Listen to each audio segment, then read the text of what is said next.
magkakaalaman dyan. Nakikita ko na yung direksyon ng Korte Suprema. Yan ang nakikita ko ngayon. Gustong malaman ng Korte Suprema. Ngayon pa lang. Yung verification ba talagang nangyari? Pagkatapos, yung one year rule, one year ban rule, natupad ba o hindi? Yan ang usapin dyan. Paano ngayon sila magbibigay ng under oath na sagot sa mga requirements na yun ng Korte Suprema? Wala nga siyang discretion Ministerial. Lilitaw ngayon dito na yung Secretary General, kauna-unahan, hindi niya ginanap ang tungkulin niya. Lalong-lalo na yung December 2. Ito, Sen, ito ang pinakamainit na balita ngayon. Wala dyan sa script natin. Ano ba yan? Ito ay pwedeng impeachment ito Malaki implication sa impeachment dito. Impeachment na naman. Ito po yung notice na Supreme Court unbanked. Sen. Galing ng Korte Suprema. Yes. Opo. Kasi di ba maraming ipinail na mga petisyon ang iba't ibang grupo nagpapail Pati si BP sana nagpail yata. Ang utos po, kailan yan lumitaw? Ito po ay nilabas ngayon lang hapon. Ngayon lang? Opo. Pero ito yung resolution, may date siya na July 8.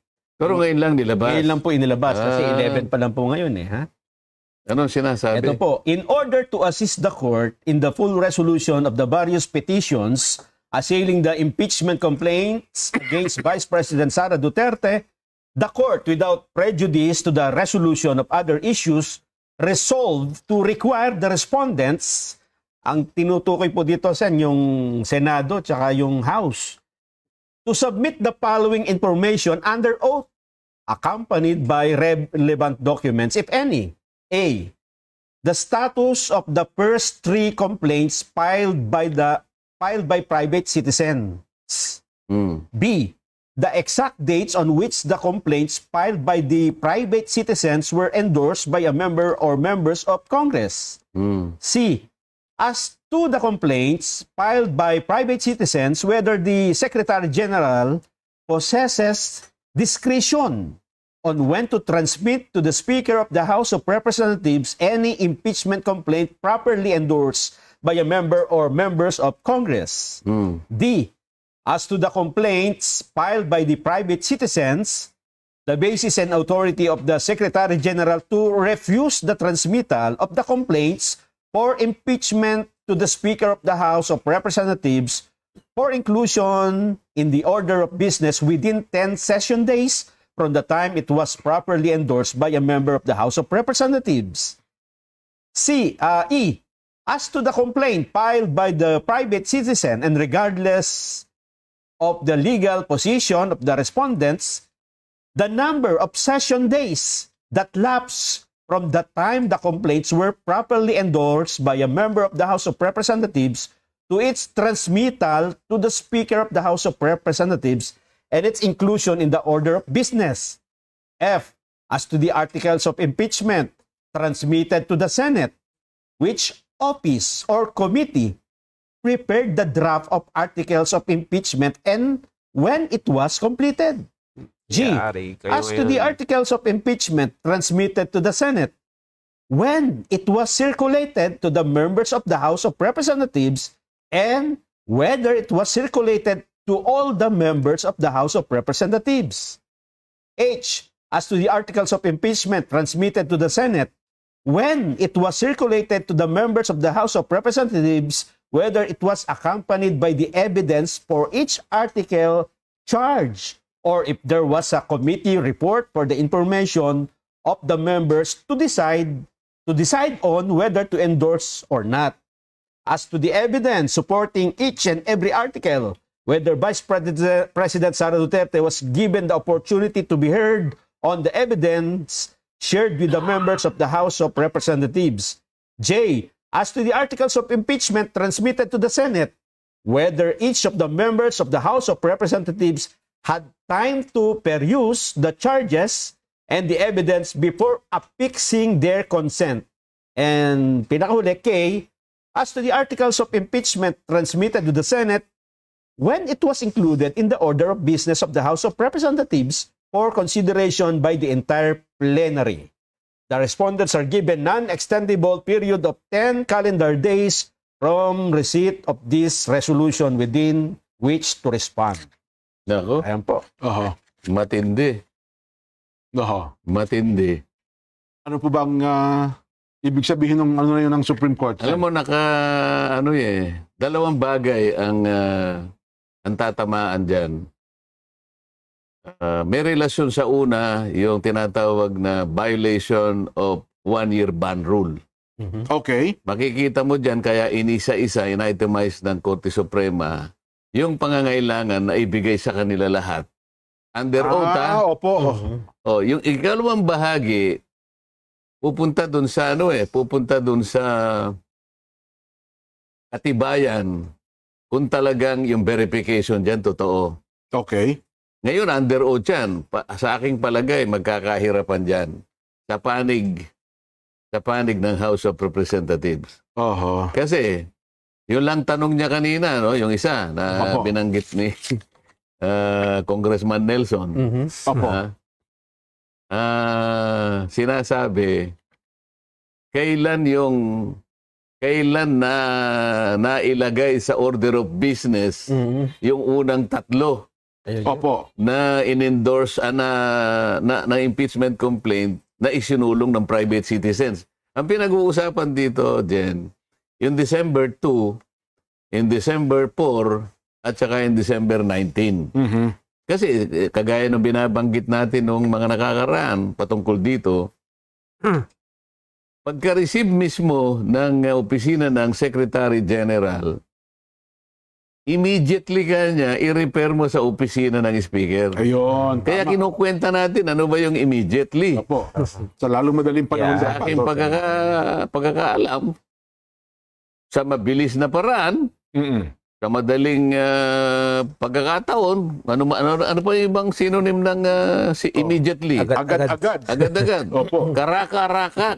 Karaka. O yan. Hindi ba hapon yun? Oo nga po. Parang hapon no eh. Ha? Padalos-dalos mong ibigay. Parang gano'n, ha? Mamadali. Basta bilisan mo. Ibig sabihin, huwag kang magpatumpik-tumpik. Huwag mong tatagalan. Huwag kang kukupad-kupad. Yan ang ibig sabihin nun eh. Immediately. So, kailan mo ni-repair? Kaya meron siyang tanong dyan, binabasa ko eh. Meron ba kanyang discretion? Yung Secretary General, para yun ay kanyang ibinbin. Oo nga pala. Kanyang kailan itatransmit. Ipitin muna. Parang tutulugan niya muna at hindi niya muna ibibigay sa opisina ng... oo nga. Kasi parang inipon niya muna, Sen, di ba? Ang sagot doon, hindi. Wala kang discretion. Walang kapangyarihan yung SecGen. Ang SecGen is the highest administrative officer of the House of Representatives. Okay. Wala siyang discretion. Opo. Ang kanyang trabaho is ministerial in character. Ano ibig sabihin? Kung ano yung nakalagay doon, yun lang ang gagawin mo. Katibayan yun ng rules ng rules ng impeachment eh. Pinagtibay yun eh. Opo. Hindi basta-basta yun. Hindi mo po pwedeng teka muna, bukas ko na ang ibig sabihin ng immediately kaagad mong ibigay. Opo. Wag ka nang mag-isip na kasi wala ka naman dapat isipin pa eh. Pag nakita mo na yun ay verified, yun naman, kaya napakadali naman, may checklist kung anong verification. Napakarami niyang abogado doon na mag-a-advise sa kanya, o palagay mo ng isang araw. Isang araw. Opo. Siguro naman sa loob ng isang araw, mga ilang pahina lang naman yun, bubusisiin, o ito ba'y na-verify? Pag verified kasi, talagang may nagnotaryo. Tiningnan kung yung forma, nandiyan ba yung forma, meron bang, may cause of action ba, may ganito. O sige, i-repair na natin. Ayun. Paano ngayon sila magbibigay ng under oath na sagot sa mga requirements na yun ng Korte Suprema? Wala nga siyang discretion eh. Ministerial. Lilitaw ngayon dito na yung Secretary General, kauna-unahan, hindi niya ginanap ang tungkulin niya. Lalong-lalo na yung December 2. Doon nagsimula eh. Yun ang una eh. Alam mo, kaya ito, nadinig mo dyan. Hinahanapan ilang session days. Kasi ganito yan, Jen. Halimbawa, ngayong araw na to, nag-session tayo. Pero hindi naman siya nag-adjourn. Sabi niya, suspend lang. Suspend, Sabi niya nga, magsasalita yung presiding officer. Session is suspended until tomorrow at 3 o'clock in the afternoon. So, bukas, hindi pangalawang session yun. Kasama pa rin sa per session. Kahit na inabot tayo ng 3 weeks, sinususpend natin. After 3 weeks, one session lamang yun. One session, tama. Ngayon, bibilangin ngayon yun. Ngayon, alam ko merong isang session doon na nagtagal talaga. Kasi makikita mo yung tagal, kunin mo yung journal. Ayun, doon makikita So, yun. kapag ka nakita doon na bakit kinakailangan ninyong isuspend? Kasi technique ito eh. Tingnan ninyo, 3 weeks kayong nag-session pero it is only considered as one session day. Ibig sabihin, pinatulog. Tama. Bibilangin. Ito ngayon ang mabigat. O hindi nila mapapalito na merong discretion yung ano. Talagang hindi ni-repair eh. Kasi kailangan ibigay mo eh. Kinukuha yung mga dates eh. Yun na nga. Kailan mo ni-repair? Kasi mula doon sa pagkaka-repair, huwag natin pag-usapan yung December 4, December na. Kasi yung pinaka-crucial dito yung December 2. Yun yung kauna-unahan. Yung kauna-unahan po na i-file. O, steps yun eh. Steps. Una, Secretary General is supposed to immediately refer it to the office of the Speaker. Kasi pag tinanggap ng office of the Speaker, ang office of Speaker naman, ministerial din ito. Ministerial din. Wala siyang discretion. Tatawagin niya yung majority leader. Ito yung chairman ng Rules Committee. I-include mo kaagad, hindi naman kaagad, within 10 session days. Ngayon, kung yung December 2, kung may plano na sila doon, ipitin nyo kanya halimbawa, kaya nga magtatagal sila eh. So, kahit na isang buwan tayong nag-session, sinuspindi lang, walang nag-adjourn. Napatulog nila ngayon. Yun ang dahilan kung bakit hindi na-aktuhan in December 2, December 4, and December 19. Hinintay nila yung February 8, February 5. February 5, yes po. O mag-a-adjourn na kami noong February 5. Doon dali-dali nilang nilagay. Ngayon, hinahanapan dito sa order ng Korte Suprema. Sabi niya, binigyan ba sila ng kopya lahat sila ng mga members na pumirma? Binigyan ba sila ng pagkakataon na mabasa? Binigyan ba sila ng mga material, ng ebidensya, kalakip ng every article of impeachment na kalagay dyan? Whether it was accompanied by evidence. Magkakaalaman na dito eh. Ang dami daw pumirma doon, hindi nakita yung unang pahina. Ano sabi niya? Within 10 inextendable period. Sa makatwid, anong date ngayon, Nelson? 11. July 11 po. Calendar days po ang sabi dito. 10 calendar halimbawa, days. na-receive bukas kasi maaaring hindi pa na-receive ngayon. Ikaw, nangin mo lang na ano eh.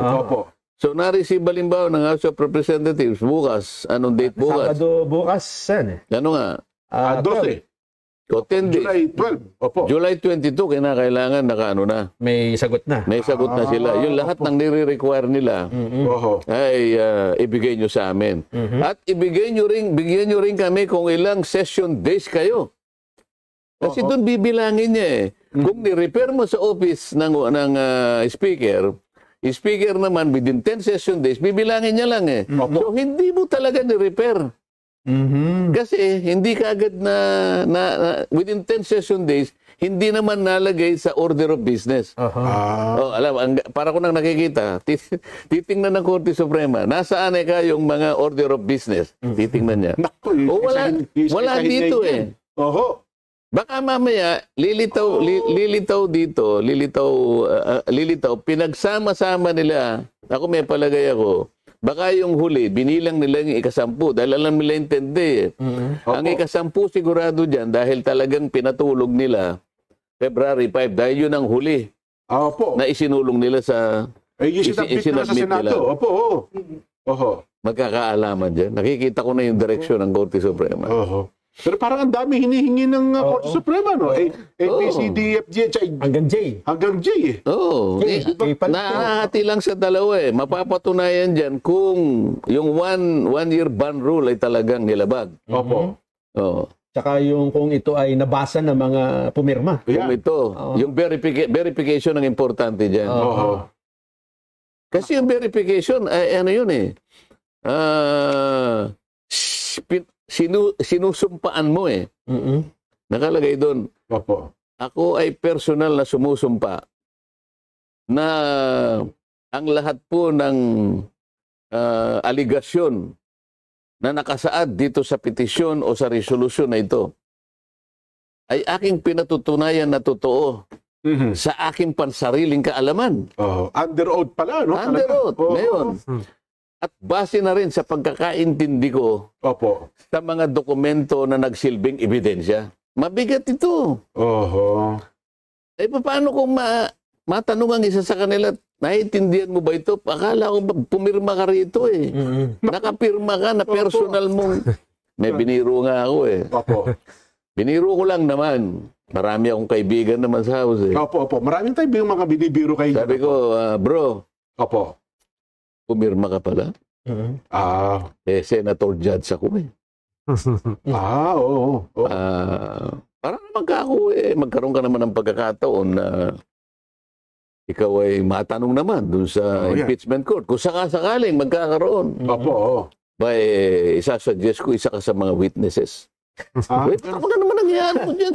Papatawag. Ikaw naman ka ako eh. Pumirma ka dun eh. Testingin lang naman kita kung ano eh. Oo nga naman.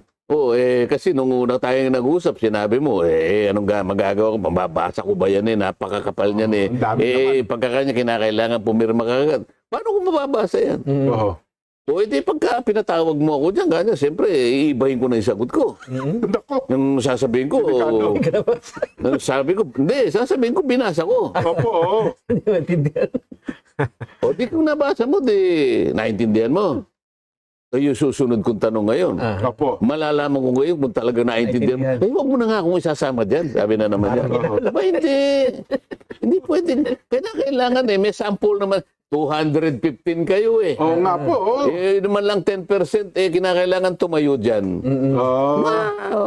Maano ko naman, matanong ko naman kayo, magkakaibigan, magkakakilala naman tayo eh. Sabi niya, utang na loob, huwag mo naman akong, kahit na biro lang ako, kinakabahan. Alam mo yung pa lang doon pa lang sinasabi ko sa inyo, magkakaalaman tayo. Paano mong pananagutan? 30, kung hindi ko nagkakamali, 32 pages yung petition. Ang pinag-uusapan natin, mga terminong pang-abogado to. Technical ito eh. Yes po. Okay. Karamihan naman sa amin doon, hindi siguro wala, baka 10% na ang abogado doon sa House of Representatives. 33 pages na isang dokumentong panglegal na yung maaaring yung ibang terminong nabasa mo, nun mo lang nabasa. Ibig mo ba sabihin, matatapos mo yun in 30 minutes? Mukhang imposible nga. Baka hindi. Hindi naman 30 minutes. Pagkapirma siguro, wala pang 2 minutes eh. Yun ang gustong mangyari ng Korte Suprema dyan. Bakit sa utos siya? Kasi tinatanong niya eh. Binigyan niyo ba isa-isa yung mga miyembro na pumirma? Sila ba'y nagkaroon ng pagkakataon na mabasa yan ng isa-isa? Kasi nabasa ko nga kanya, hindi ko naman naintindihan. Di ba usapan pa yun? Itong isa naman, nabasa ko. Naintindihan mo? Kanya ganun. Opo. Paano kung iba yung pagkakaintindi mo? Iba pala ang tama. Oo nga naman. Hindi ba nga abogado na nga ito, mag-aaway pa sila. Pareho ng abogado yun eh. Hindi mali ka dyan. Ito kaya. Lalo kang mali kanya, ito yun. Kaya nga may korte eh. Nagdidibaw. Tapos magpapasya ngayon. Pati sa korte, nag-aaway-aaway nga eh. Akala mo ba ganun kadaling intindihin yan?